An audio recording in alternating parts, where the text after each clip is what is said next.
Everywhere you look, you see evidence of a changed climate, both in terms of temperature, of the amount of heat, the amount of moisture in the air. Some change is inevitable, some change has already happened. The globe has warmed a degree or more already, but the future is not written.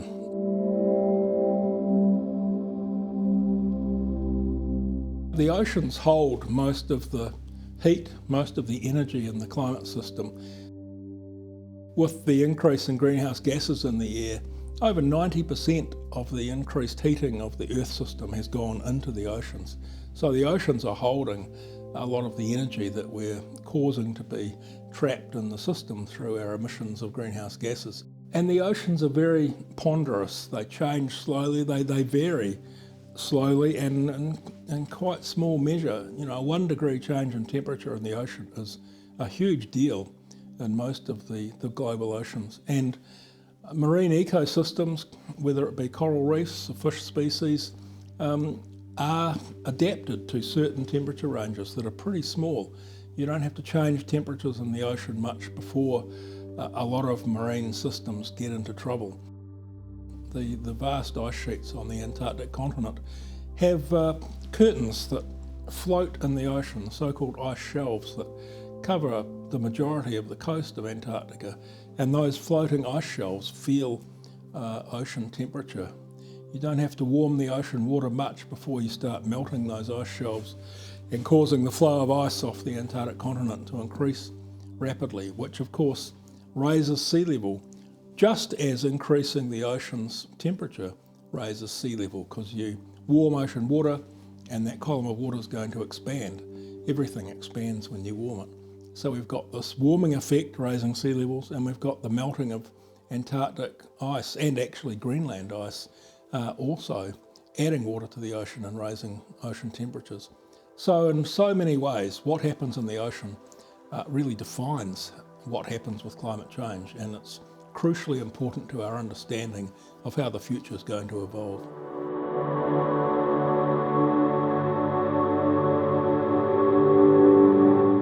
The Wairarapa is on the east side, the downwind side of the main mountain chain in the southern North Island, the Tararuas.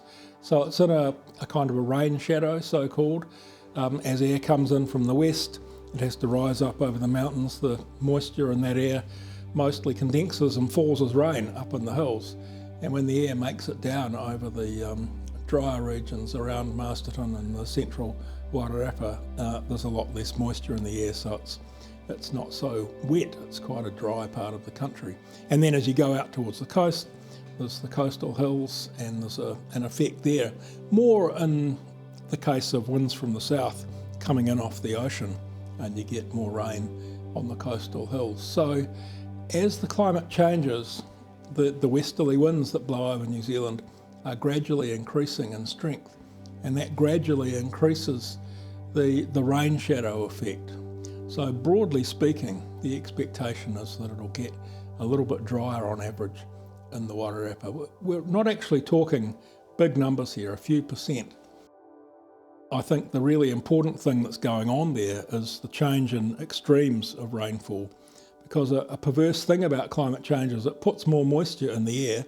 Warmer air can hold more moisture, so that gives you an increase in heavy rain when rain falls. But evaporation works faster, works better when it's warmer. So soil moisture can disappear more quickly, and you can get into drought conditions more easily. So we see this somewhat strange situation of an increase in wet days and how wet those wet days are, and an increase in dry spells. So we're going to be swinging between drought and flood more as time goes on. And that, I think, will require some thinking about water storage. How do we manage water availability? We need to capture it when it's there, when it's falling out of the sky, and have it available when it's drier. At the same time as these changes in rainfall are occurring, we're seeing higher temperatures, so more hot days, less frosts. If there are crops we're growing that need chilling in the winter, that might be a problem. We might have to think about growing warmer climate crops, different land uses that will make better use of the changed climate. All of those kind of things we need to think about. And then turning to the coast, sea levels are rising, around New Zealand, sea levels have risen about 20 centimetres in the last century, and they're expected to rise at least another 30 centimetres over the rest of this century, and could be quite a lot more than that if the Antarctic, the West Antarctic ice sheet really kicks off with melting. We could have over a metre of sea level rise, and that will eat away at the coast dramatically in some parts of the country, and some parts of the Wairarapa coast. Not all, it depends very much on the makeup of the coast itself, the rock types, sediment types,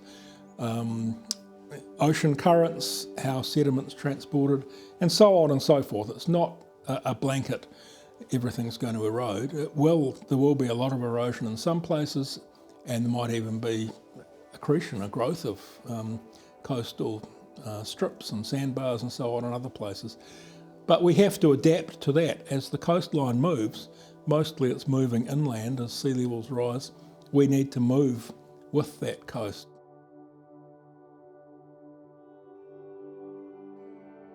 Managed retreat is an expression that we're starting to hear a lot more of from in policy circles and public conversation. And really what we're talking about here, the retreat is retreat from the coast. As sea levels rise, the coastline is moving inland. So we need to retreat from that. We need to move back as the shoreline comes towards us. I think managed is the crucial word here. Sea levels are rising, the coastline's going to come inland regardless of what we do. If we don't take any action, if we don't plan what we're going to do, there's likely to be chaos. People will be caught short, suddenly their front garden's being washed away, their house is going to fall into the sea. They need to take some action really quickly. So the idea with managed retreat is to think about this, to plan which parts of our coastal communities are most at risk. Where could those people move to that would be a much safer proposition? So it's about managing the problem ourselves rather than letting it happen to us and kind of picking up the pieces afterwards.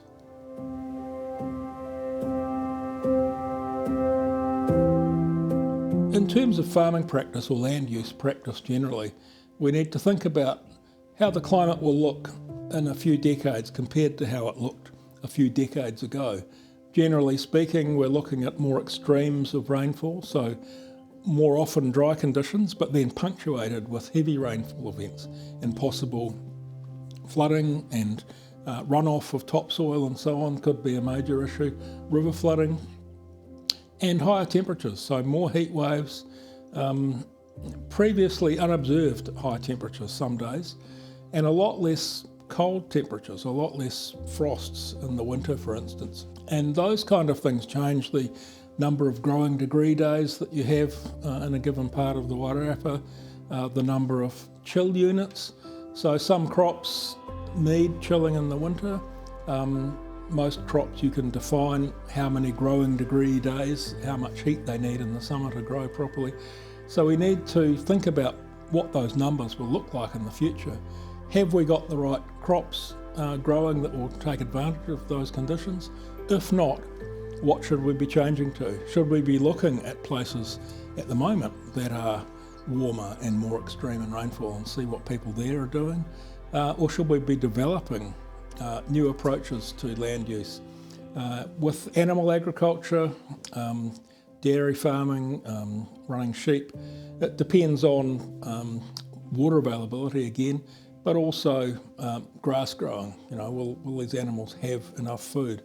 And that comes back to the question of, you know, how much water is available, when it's available, how do we store water, do we irrigate at the moment? If not, perhaps we need to think about more irrigation in the future and so on. So we need to think a bit laterally, we need to have imagination. The climate we have today is not going to be the climate that we'll have in 30 years. And it takes a while to change things on the land. It doesn't happen overnight, so we need to start moving in the direction of change. Tree planting is a good thing to do, not just as a counter to climate change, but generally having more trees, especially having more native trees, it helps biodiversity, it can help water quality in streams, You can plant more trees and that will soak up more CO2. So it's a very good thing to plant trees. Not a silver bullet, but it is a good thing to do in the short to medium term at least.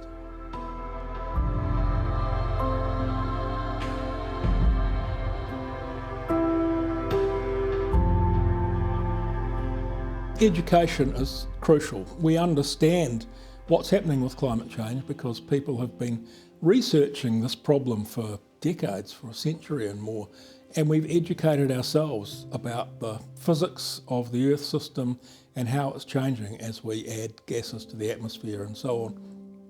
So being educated in the science of climate change and in the social science of the policy aspects of this problem is really important if people want to tackle this.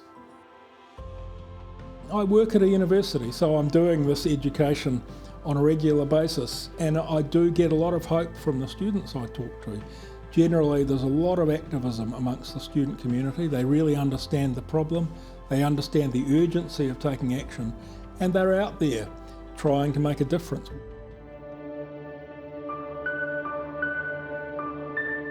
We know for sure human activity is causing climate change. So we have 100% of the power. We're the ones doing this to ourselves. When we stop doing this, and by doing this I mean mostly burning fossil fuels, we'll stop climate change. It's been shown recently that as soon as we get to zero emissions of greenhouse gases, climate change itself will stop within 2 or 3 years. Quite amazing, you know, you'd think, oh, the oceans take centuries to adjust and all of this. And some things, yes, the melt of ice and so on will go on for a long time, but the warming we experience will stop literally within 2 or 3 years. So if we can get to zero emissions, we can knock a lot of climate change on the head straight away. What we do as individuals and societies will determine what the future looks like. So anything we can do to reduce our carbon footprint, reduce the amount of carbon dioxide especially being put into the air is important. Every tonne of CO2, carbon dioxide, saved from going into the atmosphere will reduce the rate of temperature rise eventually. So in your home you can make sure your home's well insulated, you've got low energy light bulbs, you use as little energy as makes sense. If you can afford an electric vehicle, that's a great step forward because the transport system and the burning of petrol and diesel is one of the big emitters of CO2 in this country. Ditto if you can afford solar panels or a wind turbine in your backyard. If you can contribute to electricity generation, that's a contribution to the country as a whole, as well as to your own finances and your own household energy use.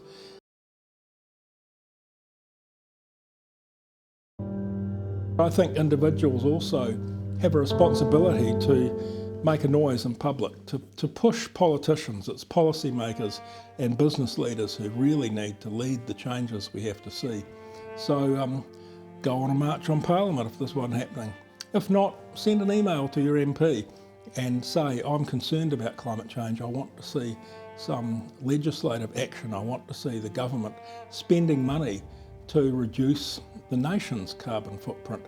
I think pressure from the public is something that's really important and it will help shift political action. So that's a very important thing that all of us can do outside of the low energy light bulbs and the electric vehicles.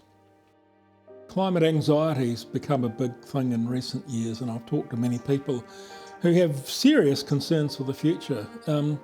And of course, if we don't take action to stop climate change, then the future could be very grim indeed. And I don't think it's that useful to tell people all of this without talking about solutions, without giving people some hope and some sense of purpose. If all you know is that the future is going to look bad, then that's not very empowering. It's quite disempowering. But knowing that you personally can take action that will contribute to a better future, I think that is really empowering. So a good way to deal with climate anxiety is to realise that each person on the planet has power to change their own lifestyle, to change their own carbon footprint. I think New Zealand can be a world leader on action on climate change. We already have about 80% of our electricity production from renewable sources. We can push through with solar panels and wind farms and so on and make that 100%. I think New Zealand is well placed to become the first carbon zero society in the world. And I think that would be just a fantastic thing. It would be such a beacon of hope actually for other countries. If one country can demonstrate how to do this, then that will give other countries both the inspiration to follow that lead and some practical examples of how to do it. My message to people who are thinking about this, or policy makers, or just members of the general public, just remember that you have the power. People have the power on this problem, and we all need to take action.